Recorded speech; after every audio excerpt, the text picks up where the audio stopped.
et bienvenue dans cette vidéo sur l'autocontrôle des cadres EPRD. Nous verrons comment comprendre et effectuer l'autocontrôle dans les fichiers des annexes EPRD. Au sommaire de ce tutoriel, il s'agira dans un premier temps de comprendre l'utilité du tableau autocontrôle de l'annexe 1, avant de nous attarder sur son fonctionnement général.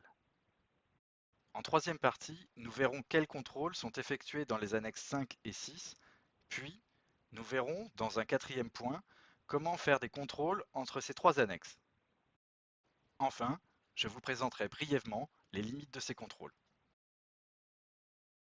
Le nouvel onglet Contrôle de l'annexe 1 permet, via des indicateurs non bloquants pour la saisie, de détecter et repérer les erreurs ou incohérences.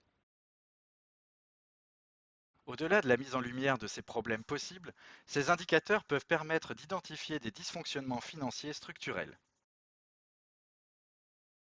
Avant de s'intéresser à quelques exemples d'indicateurs, voici comment accéder à l'onglet Contrôle de l'annexe 1. La lecture se fait ligne par ligne sur 5 colonnes. Contrôle, une indication sur le contexte du contrôle.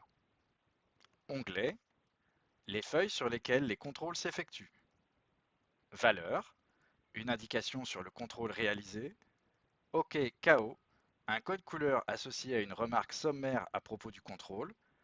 Observation, une indication sur les éventuelles actions à réaliser.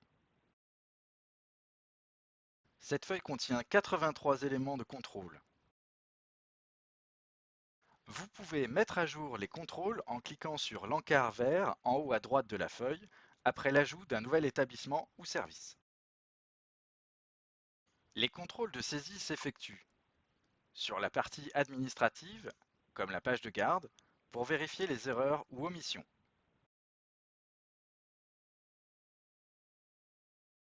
Dans les CRP, en contrôlant les écarts possibles dans les groupes de charges et de produits de plus de 10% entre 2 années, de N-1 à N+1.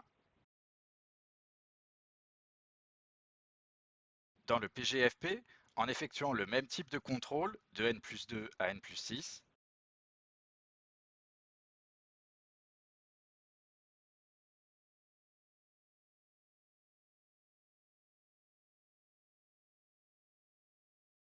Enfin, dans le bilan financier, la saisie et les équilibres généraux sont aussi contrôlés.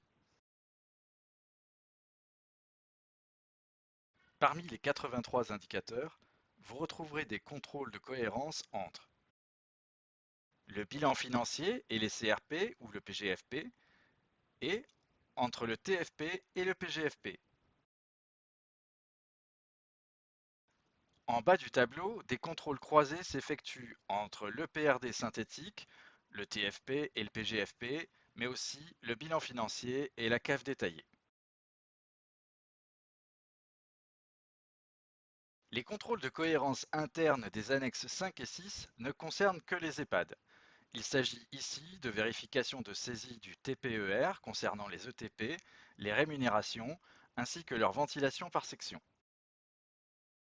Dans les annexes financières, des alertes de saisie s'affichent en rouge en ce qui concerne les charges de personnel et les comptes 735 notamment. Bien qu'il n'y ait pas d'indicateur spécifique, vous pouvez aisément réaliser des contrôles de cohérence entre les trois annexes.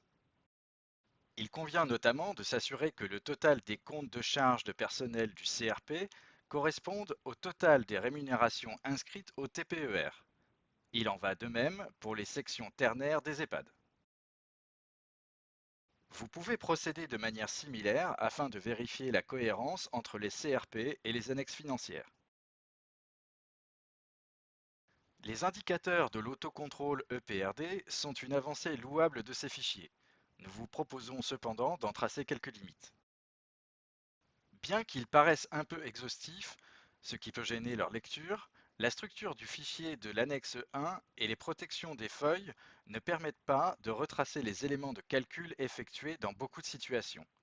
Cela implique que les actions correctives ne sont pas toutes identifiables. Par ailleurs, certains indicateurs ne mentionnent pas toutes les feuilles à prendre en compte dans les contrôles, ni parfois les bonnes. Enfin, il serait intéressant de recenser des indicateurs transversaux entre les annexes afin de parfaire le contrôle de cohérence entre celles-ci.